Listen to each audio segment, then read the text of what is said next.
America 250 Speaker Series. It is my pleasure to introduce tonight's speaker, Patricia Cooper Baker. Patricia was born in Burke County, and her family has been in that area since the days of the American Revolution. Patricia graduated from Drexel High School and went on to earn degrees from Appalachian and from UNC Charlotte. She had a career as an educator, over 20 years teaching high school, and then she also taught courses in college and university. Since retiring, she has devoted herself to writing. All right, so you folks are lovers of history, and so you probably from time to time casually allow yourselves to imagine what it would be like to be living back in some historical epoch. Well, compared to our casual visitations to the past, Patricia does it with passion and in a real enduring way. She has authored 8 works of historical fiction, 6 of which feature characters and life out here in the foothills. And I think most of those are set in the late 18th century. Isn't that right? That's true, yeah. Right. Other works include historical nonfiction and 3 science fiction novels.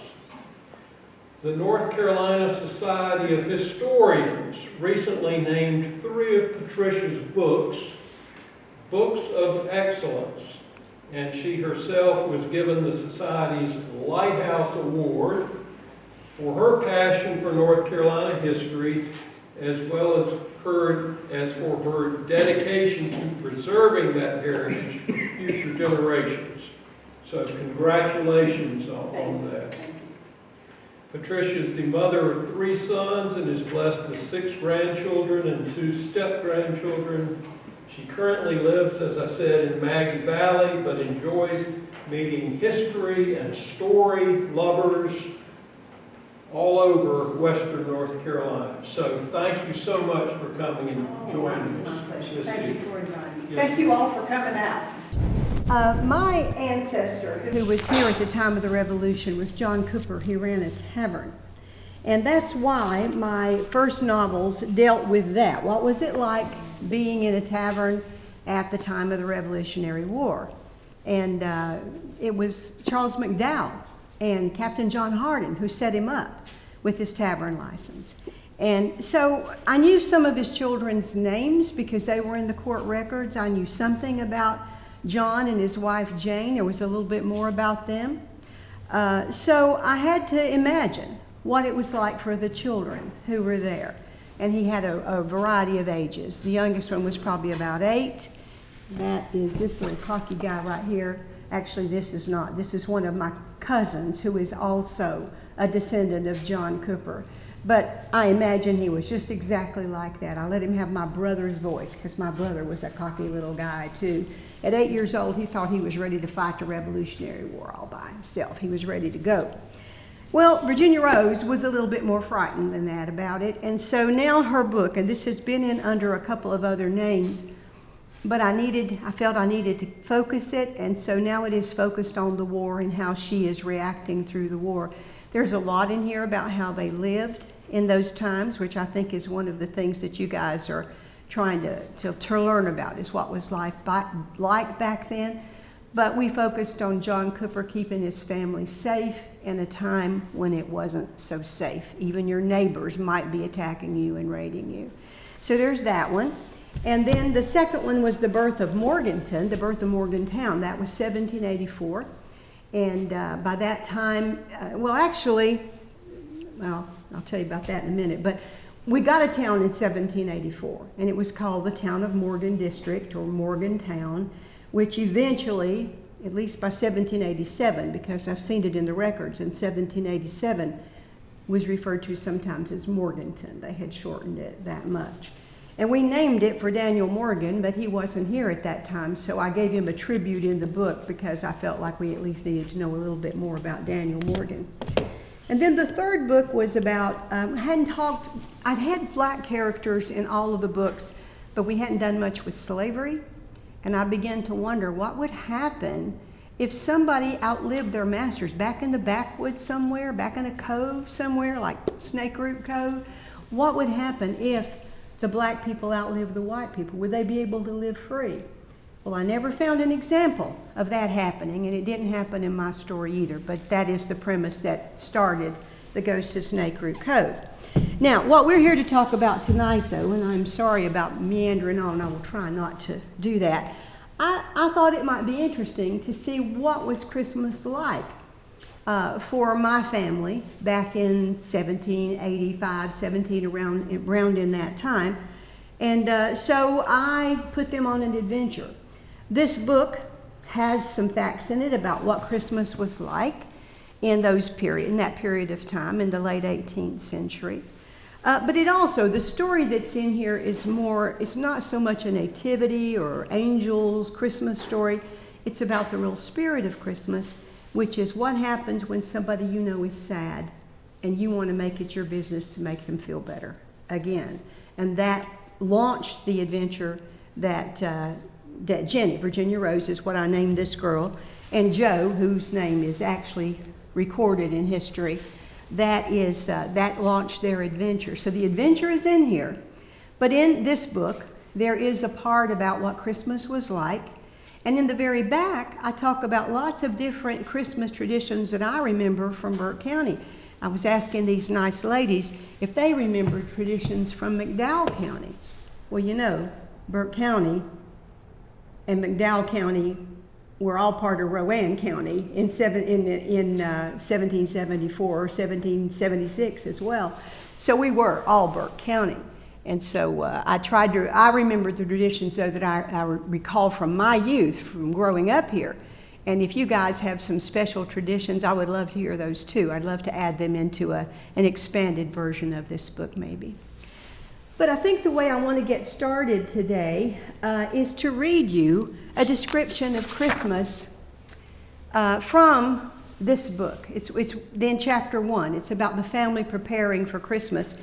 And before Joe and Jenny go off on their adventure and get lost in snowy woods, like maybe tonight would be, back in, I don't know, I didn't date this one, 1784, 1785, somewhere around like that. I will try not to be too long with this. Virginia Rose Cooper is speaking. "'Twas only the second day of Christmas, and our entire family bustled through the tavern preparing trimmings, tastes, and trappings for holiday cheer. Papa's coin box and bottles jingled as he measured the spirits for his rum punch. A full measure poured for a man's first taste of the season, and half as much went into a bowl for the ladies and any others who might ask for seconds. Jenny, see if your mother has tea cakes ready, if you will. No visitor will leave our home without a hearty welcome, a sweet treat, and a drop of good cheer." "Who will come, Papa? The Presbyterians aren't celebrating." "Oh, I would not wager on that. Besides, it matters little who may come, daughter. 'Tis impossible to waste Christmas joy. Happiness bought and bounty shared makes the winter warmer for everyone." "But the Reverend Templeton didn't even mention the birth of Jesus in yesterday's sermon." "No, but he spoke of bringing light in dark times by sharing with others. 'Tis the time of the year when magic springs from the darkness. Each man finds a way of his own to mark the season. I dare say even the staunchest Presbyterian would not hesitate to share a dram of whiskey when 'tis offered by a friend." I wrote this a while back and now I want to edit it. Sorry about that. "Papa set the spirits bottles on the counter and arranged the holly sprigs around them. He carried more greenery and berries to the mantel where he stuffed them into vases of laurel boughs that sat on either side of his fiddle. Smiling, he reached for the bow, and then with a shake of his finger, he laid it back again.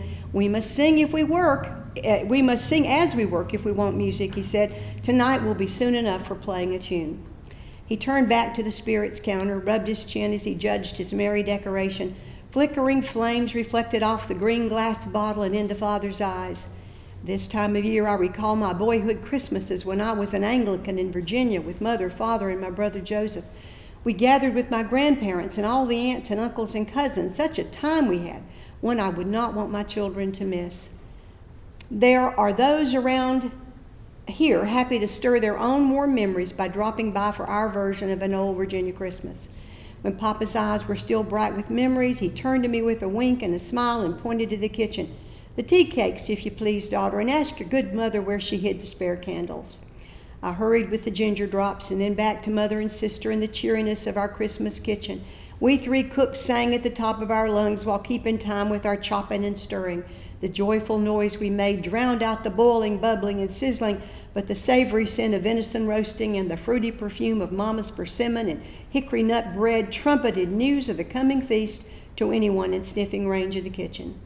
"This batch is done. Make room," Mary Jane called. She slid the first golden loaf from the fireplace oven to her wooden paddle and spun on her heel to set it on the cooling rack.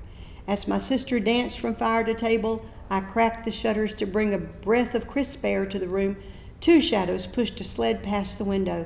Joe and Oak Fogel are back from the woods, and that begins the adventure. So there's a taste, and I promise I won't be reading you anymore. And I did not mention to everybody that my Aunt Jane and my cousins, I did mention my cousin who was pretending to be Joe or playing Joe, but on all the covers of these books, except for The Ghost of Snake Root Cove, on this version of it, we have photographs at various historic sites where cabins were, and Jane and a good group of my relatives collected together to help me get the photographs. She's quite a good photographer, and I'm happy you're here tonight. It makes me very pleased. Thank you. Okay, so let's get on with this. Merry Christmas from 1776. And I am told that if I push this little button the right way, we will go to the next slide. Now, a friend of mine told me not to dawdle over this one, so I will try to go quickly over this one. This is one thing you needed to know about how Christmas was different for different people. Now, in 1784, we only had one recorded church in Burke County, and that was Quaker Meadows Presbyterian Church. But there were people of other faiths who had come here. Some had come, like the McDowells from Scotland and Ireland, and they were probably Presbyterian.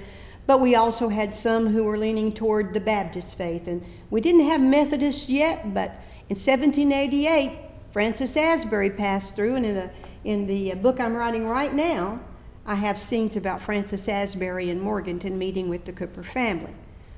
Not true, of course, but I have a lot of true things about Francis Asbury in there, too.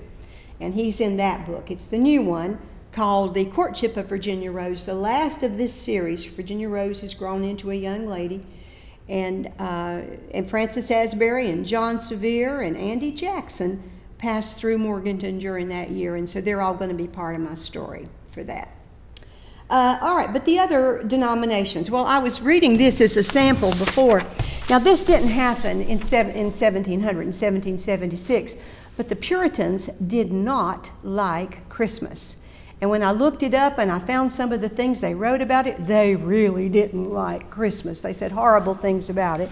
And in 1659, this public notice was posted in Boston, and it says, "Public notice, the observation of Christmas having been deemed a sacrilege, the exchanging of gifts and greetings, dressing in fine clothes, feasting, and similar satanic practices are hereby forbidden." And the offender liable is going to have to pay a sum of 5 shillings. So they really were not happy with Christmas. It didn't last, but it lasted for about 20 years. That proclamation against Christmas went from 1659 to about 1681, but not into the 1700s. And from what I have read, it was that more Europeans were coming. It wasn't just the Puritans anymore, but more Europeans were coming, and they kind of liked Christmas, and they didn't want to have to do without Christmas, so they softened up a little bit. Even the Puritans did. As for the Presbyterians, it was kind of similar. The Presbyterians thought, Christmas is probably just a little bit too fun for us, and we probably shouldn't have it. But then they noticed that some of their members were going to sit with the Anglicans in church because they still celebrated Christmas. So after a while, they softened up, and they began to celebrate Christmas too. And let's see, what else have I got here? The Baptists, by 1772, they thought it was okay if you celebrated Christmas as a church service, but that's as far as they would go with it, the Baptists. Now, the Lutherans, I actually thought that Martin Luther had written a bunch of Christmas carols, and he did, just not the ones that I thought he wrote. But they celebrated Christmas all the time. They never stopped with that, and they celebrated for the longest time, too, because they started on Christmas Eve. They went straight through the 12 days of Christmas, which ends with the Feast of the Epiphany on January the 6th.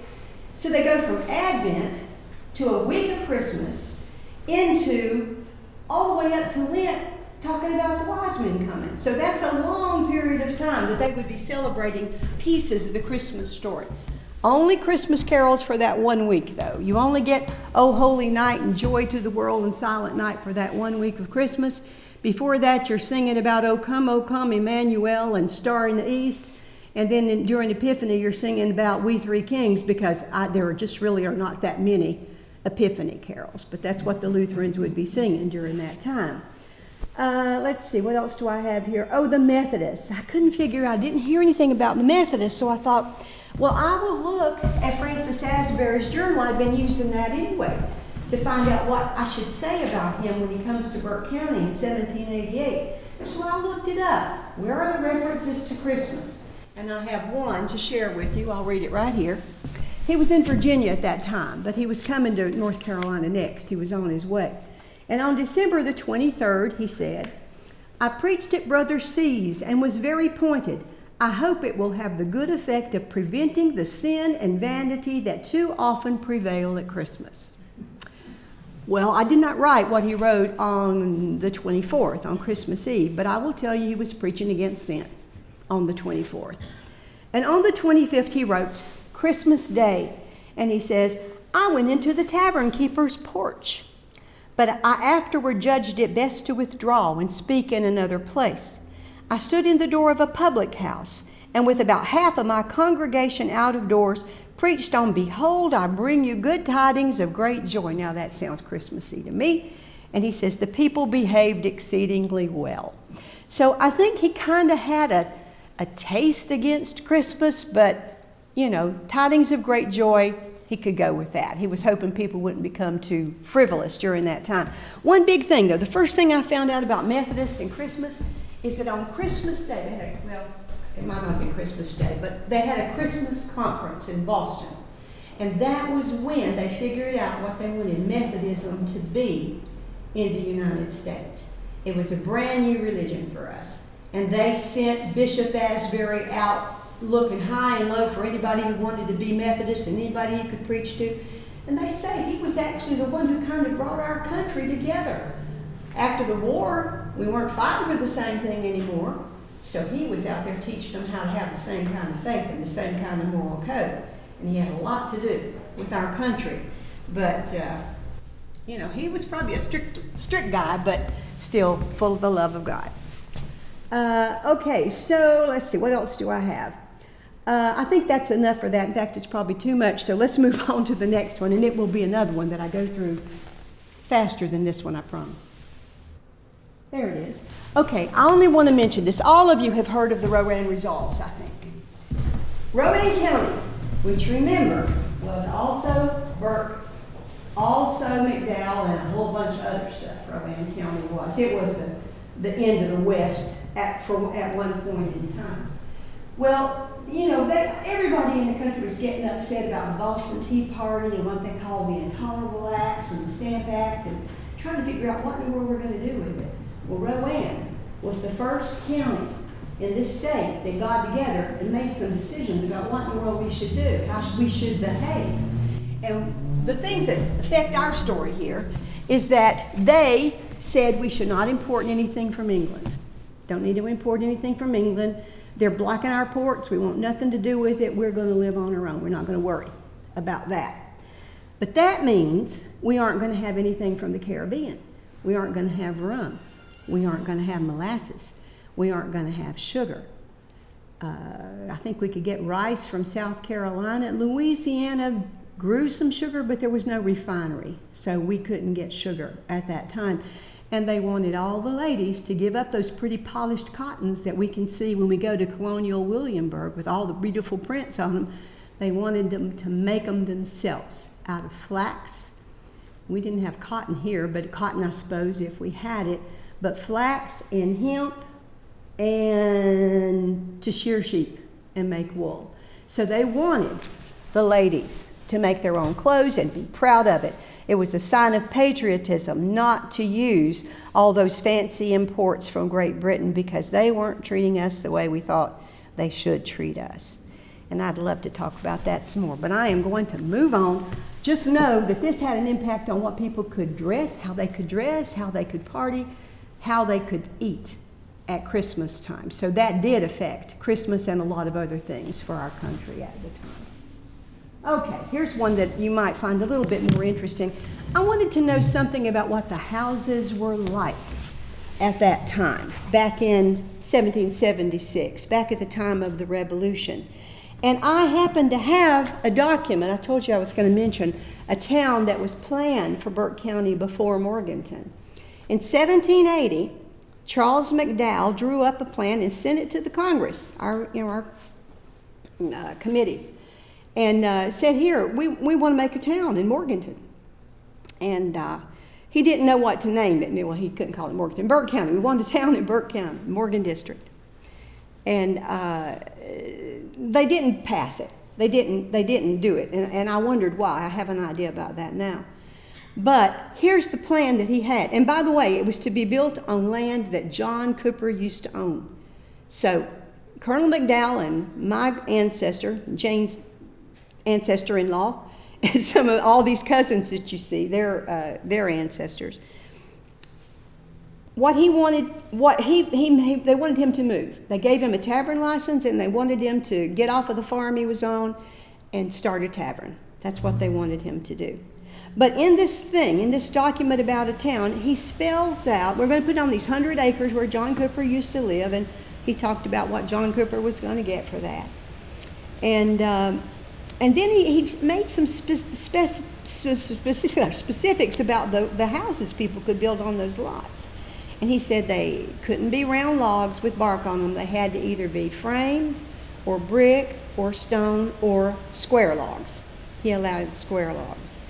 And they had to have a chimney that was either brick or made out of stone. And they had to have a 10-foot clearance around them. And the house itself had to be, this is how big it was, 16 by 20. Now, I'll bet you a whole lot of you have a room in your house that's 16 by 20. That was the size that was expected for the cabins to be built around the square of this town that Charles McDowell wanted to build. Well, that sounds pretty small to me. Now, this cabin that you see right here, maybe it's 16 by 20. I don't know. I didn't measure it.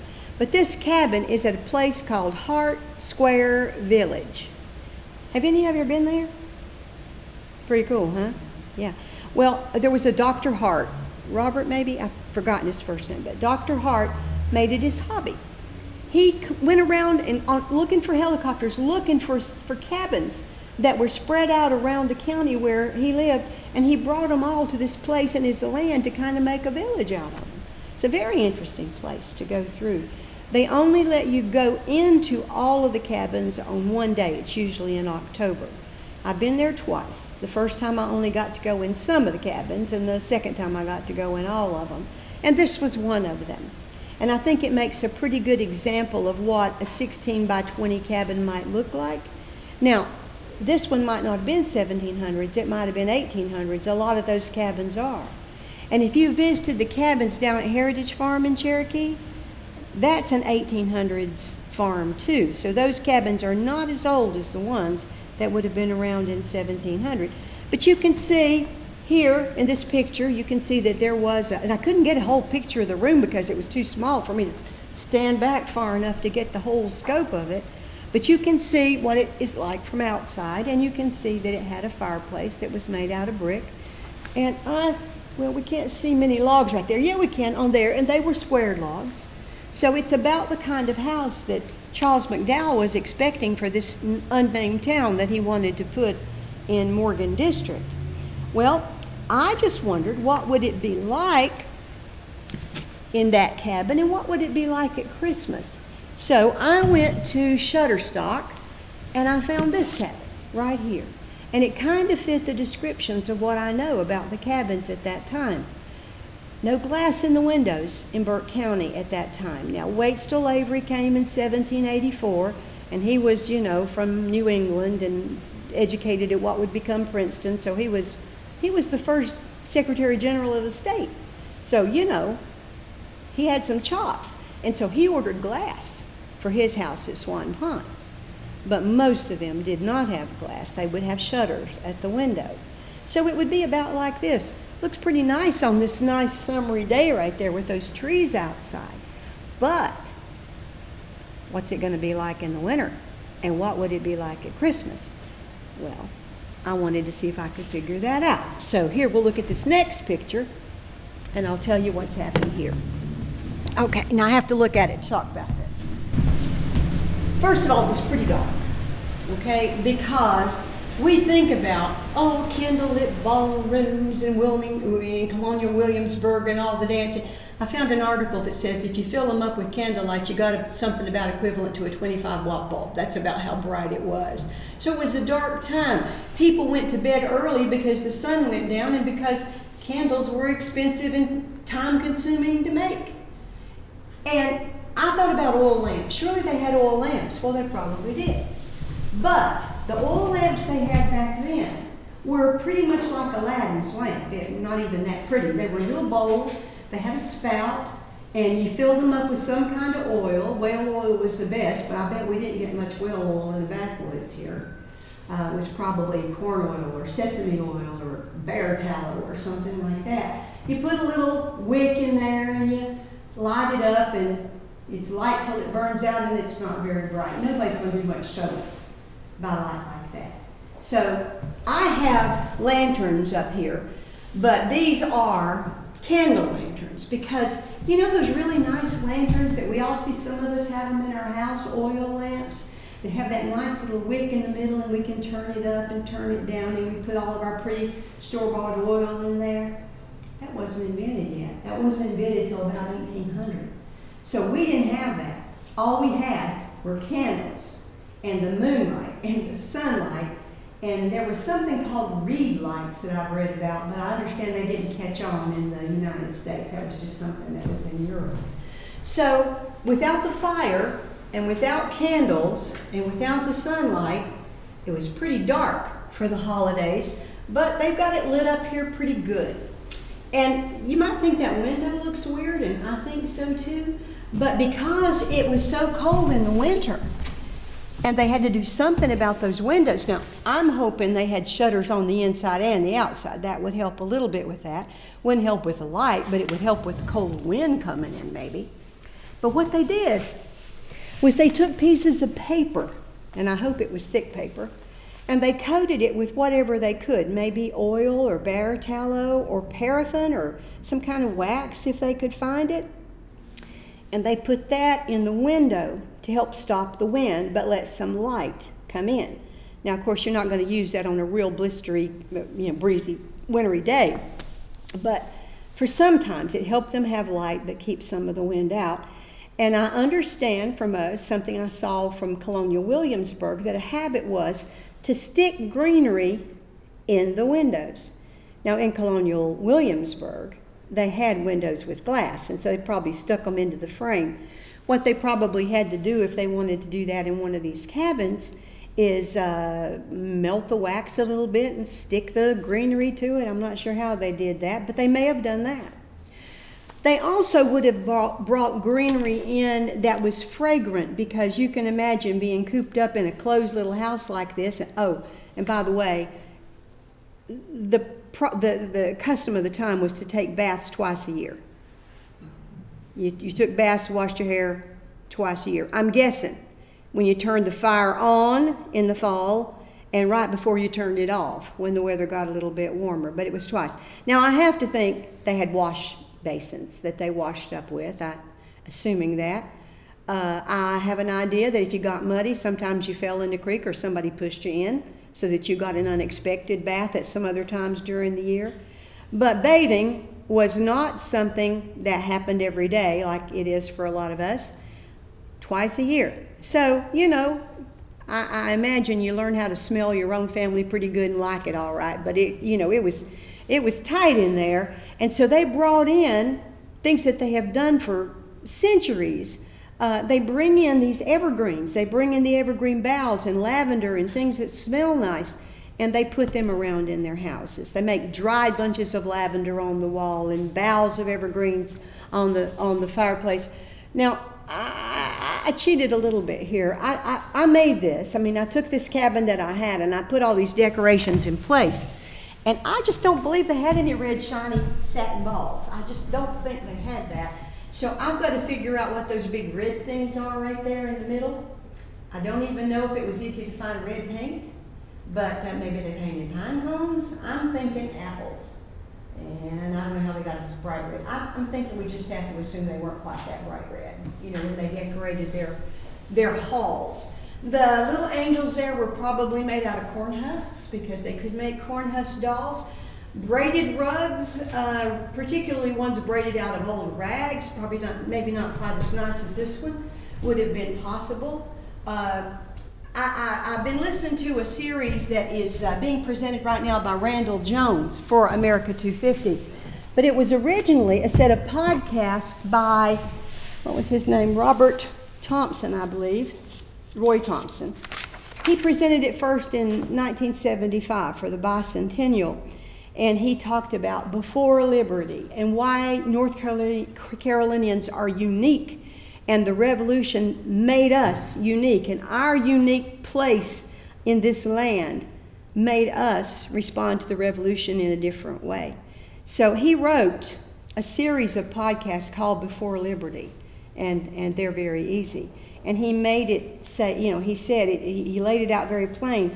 When people came to this country, if they wanted a house, they had to build it. If they wanted furniture, they had to make it. If they wanted food, they had to grow it, and if the women wanted something to wear, they had to grow that too. These were hard times. But I have to believe, though, that the joy that people have at Christmas season was worth a little bit of festivity. It kind of probably brightened up those bleak days. And so they maybe decorated. They certainly would have had some mistletoe they could find. My daddy used to shoot that down with his shotgun so we could have mistletoe in the house in the winter too. And they put some fragrant food in there. We'll talk about food a little bit later. And there was music. These were musical people. The Scots were, and a lot of the English were too. I have a record of one of my ancestors who came here, and he brought his fiddle with him. And the people in that branch of the family had that fiddle for a long time. I don't know that John Cooper had a fiddle, but I figure he probably did. And I don't know that it was red, probably not. But that's the fiddle that I found that I could put on this wall. So that might have been the way that this cabin was brightened up. And before I leave that, I got to tell you, Shutterstock sometimes tells you where the pictures come from, and sometimes they don't. I license them from Shutterstock. This one, they knew. This was a slave cabin in the monument to Booker T. Washington. That's what this cabin is. But it fits the description of those cabins that Charles McDowell said he would build in Burke County. Squared logs. It's about the right size. I'd say that's no wider than 16 feet there, and maybe it was 20 feet long. Fireplace, he's got one. There's a lot of like concrete in here. I don't believe that was typical for the time. The best they would have had was mud, I'm guessing. But other than that, they probably wanted to preserve this one a little bit better, and that's why you see that. I can't explain that floor either. It looks as if it has some concrete or rock on it too, and there was a hatch. If you saw that hatch in the floor in the other image, I don't know what that was for. Maybe a root cellar, maybe an escape in case of fire, to get into the crawl space. I don't know. But there it was. So I had it in my picture, and I needed one that had the square, the fireplace kind of square, so that I could work with the graphics to decorate that. But that's about as bright as they could have gotten at Christmas. But they enjoyed. John Cooper had been an Anglican. Virginia was a crown colony, and he had been an Anglican. Anglicans were frowned upon during the time of the Revolution because it was the Church of England. And so until they became Episcopalians, they were kind of on the outs, and that's why I have John Cooper attending church with the Presbyterians because it was the church that he had, and he was happy for his children to have some kind of a church to go to.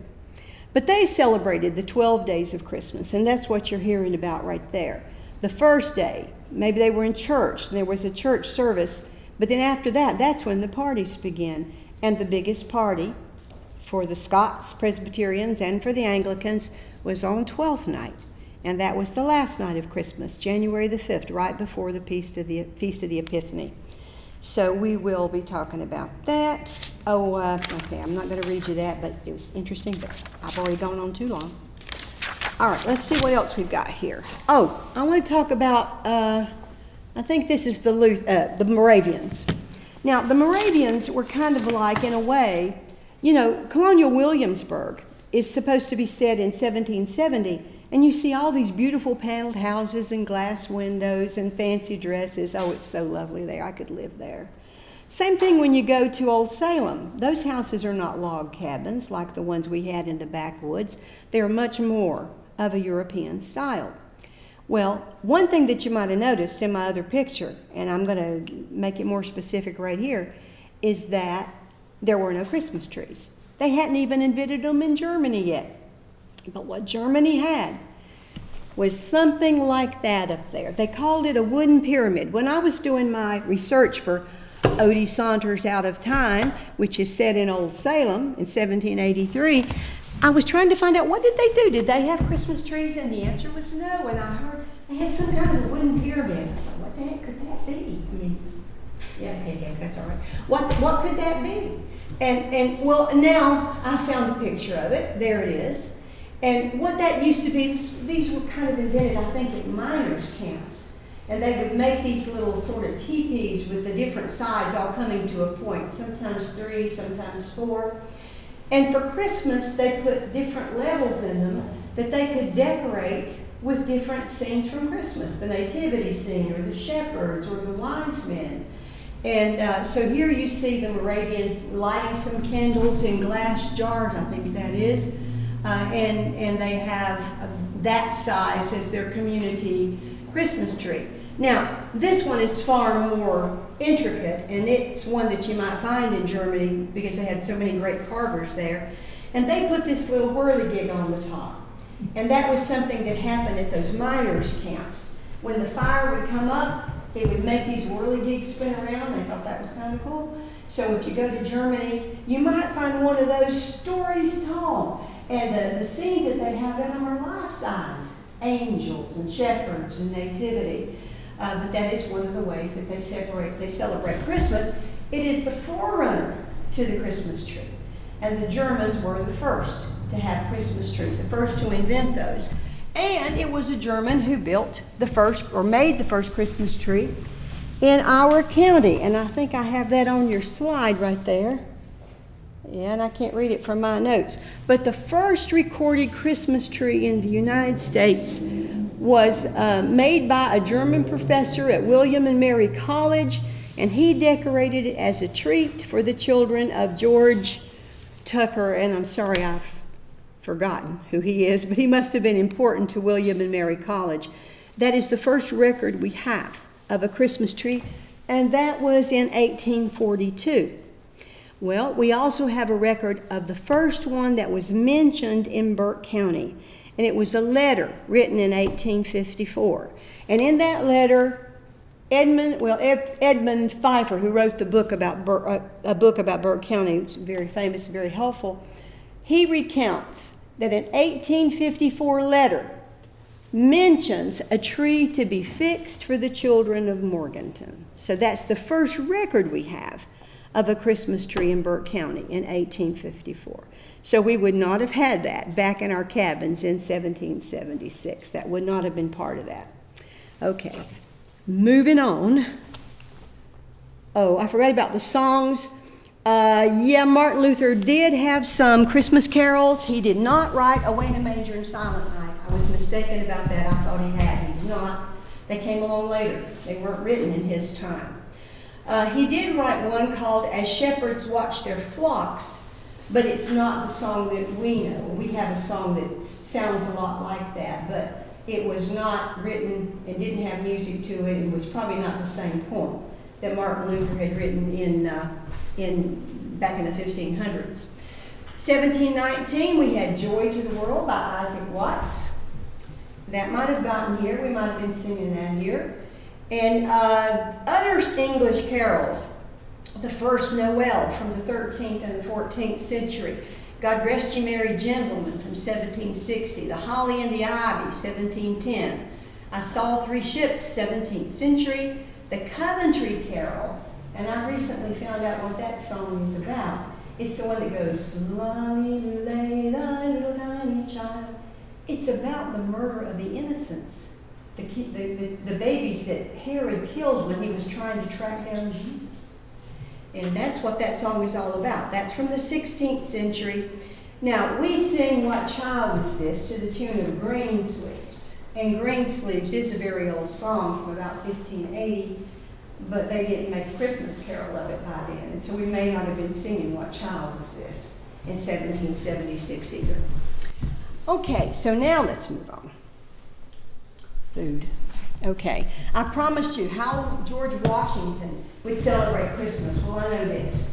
He had a horrible time in Valley Forge. You know, you've heard all that. Everybody knows how miserable that was, and it was. He was afraid his men were going to starve and freeze to death, and he did everything he could to get clothes for them and to get food for them. He had them build cabins just so that they wouldn't have to be standing outside in the weather. Well, when that was over, he went home in 1783 to Mount Vernon, and Martha Washington made a feast for George. She made her Christmas pie, which was a crust filled with turkey, goose, hen, partridge, pigeons, all seasoned with spices and covered in butter and covered in crust. So that was something, and I wonder how many people it took to eat that.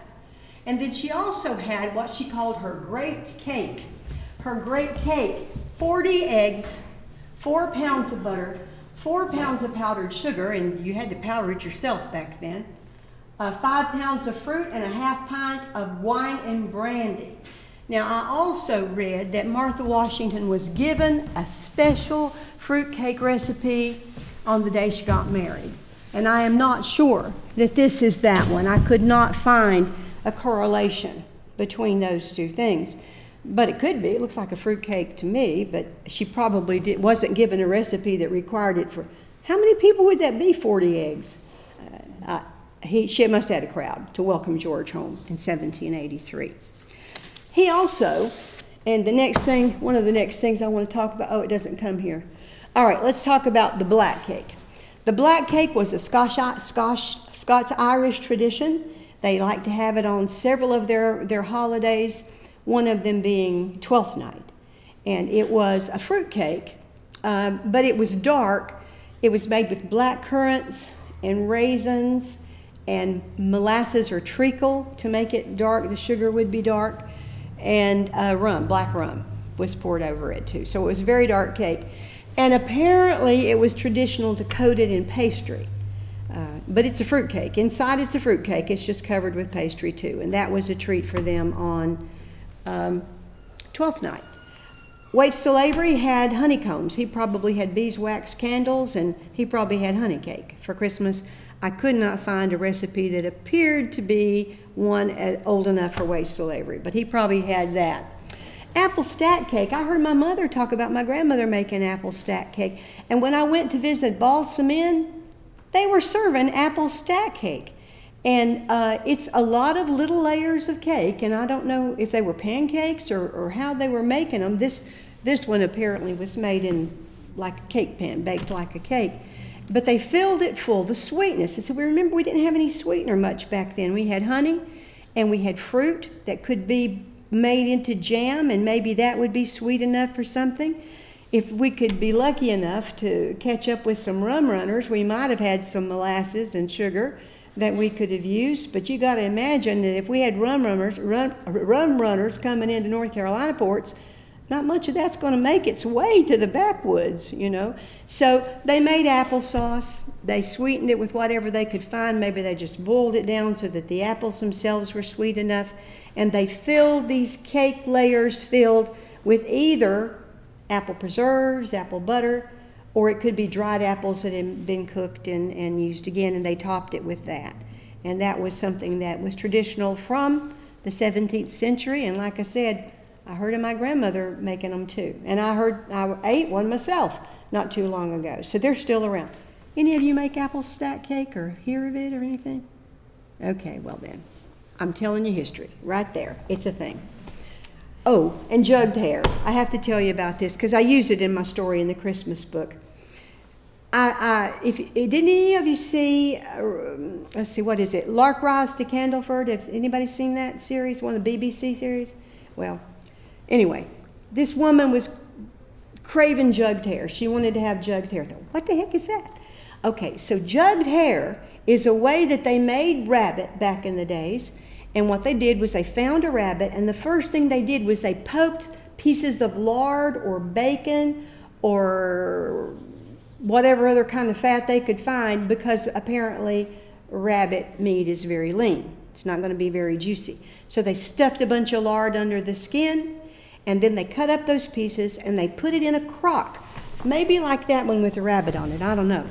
But they put it in a crock with vegetables and onions and spices and the rabbits in there. They covered the whole thing over with a crust. They sealed it in with a crust. That's why they call it jugged hare. You put it in a crock. And then they put that crock inside a big kettle with water up to where the crust was, and they let it cook for 3 hours. I can't find a picture. I find pictures of recipes of people making this now, but never with that crust on the top, because they make it in a crock pot now. This was a 17th century version of a crock pot. You know, taking something, sealing it up with crust and putting it inside of water so that it would be slow cooking. So that's that. All right, now you might think, oh, is she not going to stop anytime soon? And I am. One more thing, and that is what fun did they have at Christmas, and what about gifts? Okay, I'm going to talk about the gifts first, because that's kind of sad. And Christmas was really not typically a holiday for children. There were cockfights and horse races and dances and parties, especially on 12th night, which was lucky for weddings. I have one of those in my new book coming out, A Wedding on 12th Night. And a shinty, that's something like field hockey. They had that in Outlander. I saw a version of that. It's what happens here. And I saw another article about it where one of the preachers is calling it, one of those Puritans was saying how horrible it was, and he called it stool ball. Well, the way you play it is that one team has a ball, and they're throwing it at a target, which might be a stool. And then there's the other team, and they have bats trying to bat it away, and so they, keep score. Guys, what are you going to do? And so that's a game. That was one thing that they might do at Christmas time. And there was not the song of the 12 Days of Christmas, even though we celebrated the 12 Days of Christmas, but there was a game for the 12 Days of Christmas. And it went like this. Somebody started, and they didn't sing it because we didn't have the song yet. So it was, on the first day of Christmas, my true love gave to me a hat made in burgundy or whatever. You make up something. And then the second guy, or whoever it is, has to do, on the second day of Christmas, my true love gave to me, and he starts with that hat made of burgundy and two whatever he wants to put in there. And then you go to the third day, and the third person has to recite the first and the second and the third. And on the fourth day, the guy or the lady has to recite the first and the second and the third and the fourth. And of course, somebody eventually is going to mess up and not get it right, and that person's out. And so you keep going until everybody's out, I guess, and somebody wins. I don't know. But that was the game of the 12 Days of Christmas. Now, I I'm going to show you another one. Oh, wait a minute. I do have a slide of this one. Just a picture. That's all it is. Oh, George Washington. Oh, let me talk about the gifts. The gifts were not given to equals. They were given to stronger people to weaker people, to richer people to poorer people, a slave master to slaves.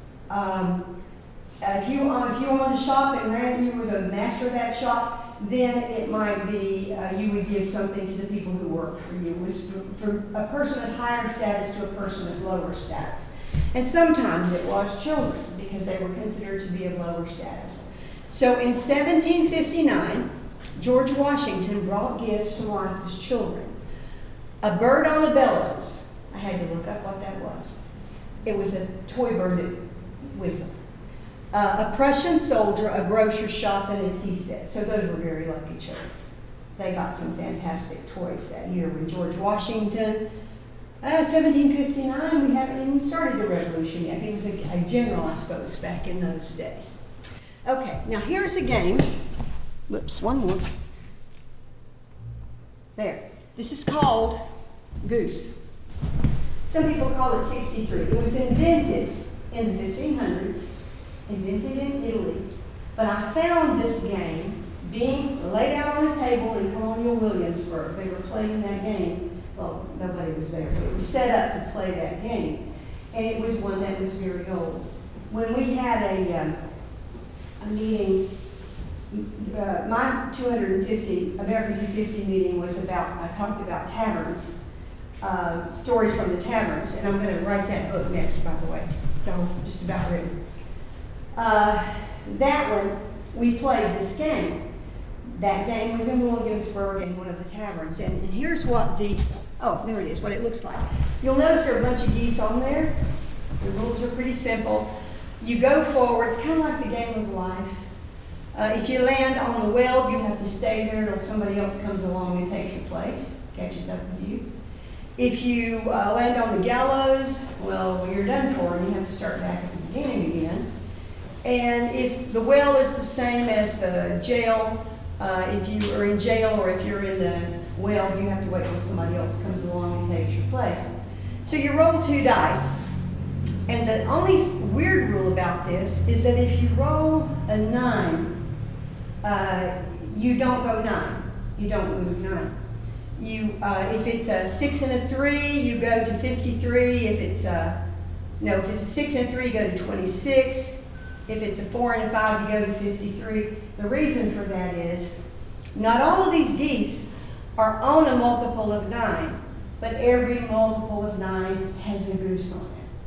And the first one is on 9. So if you start this game and you roll a 9, you go to the goose, but when you go to a goose, you move again, the same number of spaces. You move 9 again, you're still on a goose. You're going to go all around that board and you're going to win it on one move. So that's why they have to give you something different to do if you roll a 9. I played it with some kids at the tavern.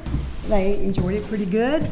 You'd have to give it a try. The game of life might be a little more entertaining than the game of goose, but it is an old game. And here's the version. This is what the board looked like that I saw when I was in Colonial Williamsburg. It's not the same.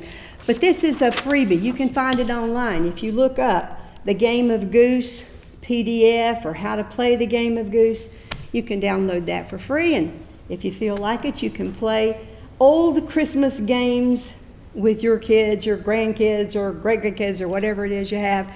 You can play those if you feel like taking them back into history. Now, I am going to stop here because, actually, I'm not too bad off, but pretty bad off. But I'll have something for you, and that is I have a Christmas card for you.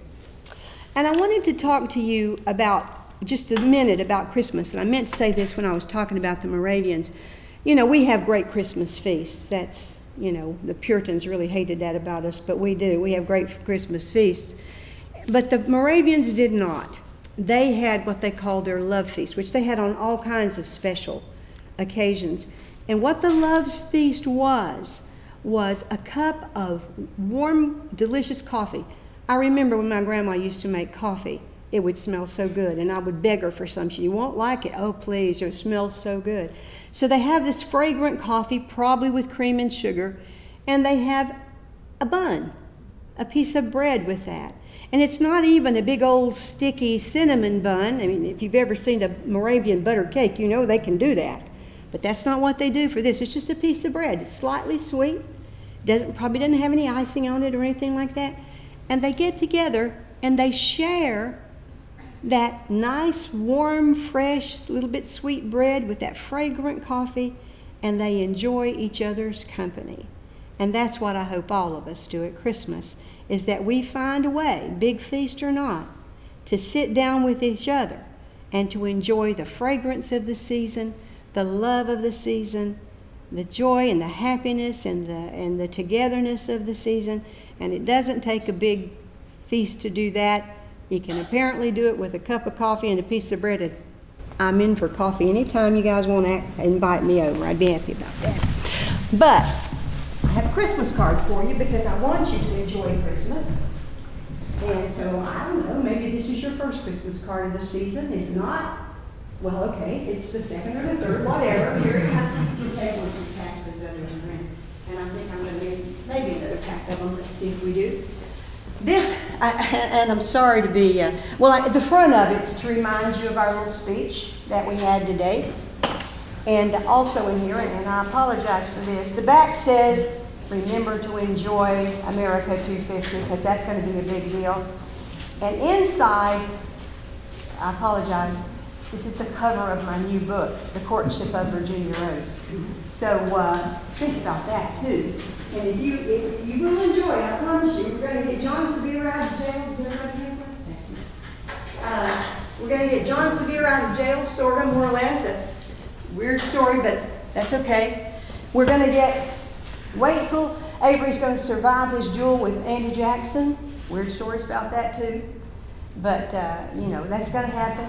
And we're going to meet Francis Asbury. We're going to go to places close to Burke County. We're going to meet Gentleman John Perkins. Have you ever heard of Gentleman John Perkins? Well, he's like Bigfoot. You hear about John Perkins, but you never meet him. We're going to meet him. We're going to sit in his house, have a good time with John Perkins. So I hope you will read it. And if you do, I hope you give me a review, and especially if you like it. If you give a bad one, I'll just don't tell me. But I would like you to read it. And so I wanted to remind you of it. And to have a Merry Christmas. So thank you all for listening to me. I appreciate that. So,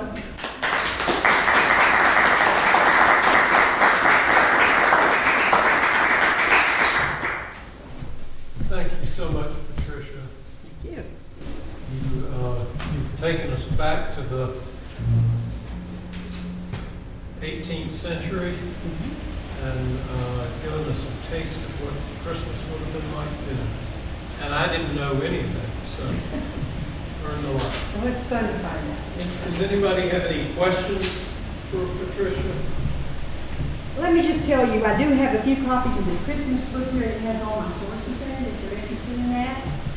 I have one here called Trailblazers, Bold Women from a Family Tree, which you might be interested in if you're into genealogy. I think it would make a pretty good Mother's Day present. That's why I made it. I just didn't get it out in time. And, this one. This is a picture book. The War for Independence is told around Burke fires. It is a picture book that goes through the important parts of the Revolution. It's really meant for about fourth graders who are studying American history and the Revolution. It's meant for them. And if you have a younger child, I like something for the kids, and so this is animals your ancestors knew and what happened to them. And we've got bison and cougars and panthers and cougars and wolves. And the Carolina parrot, did you know we had a parrot in North Carolina? We did. Used to be so many of them, they'd blacken the sky. They'd land on a tree and break the branches down because there were so many of them in the local park. It's animals. So if you got a little kid in your house or a grandkid or whatever, they might enjoy that. So any questions, I'll be happy to stick around and answer them. But I know it's time to let you go. So I'll have to do it. Again, thank you all for coming out. Really appreciate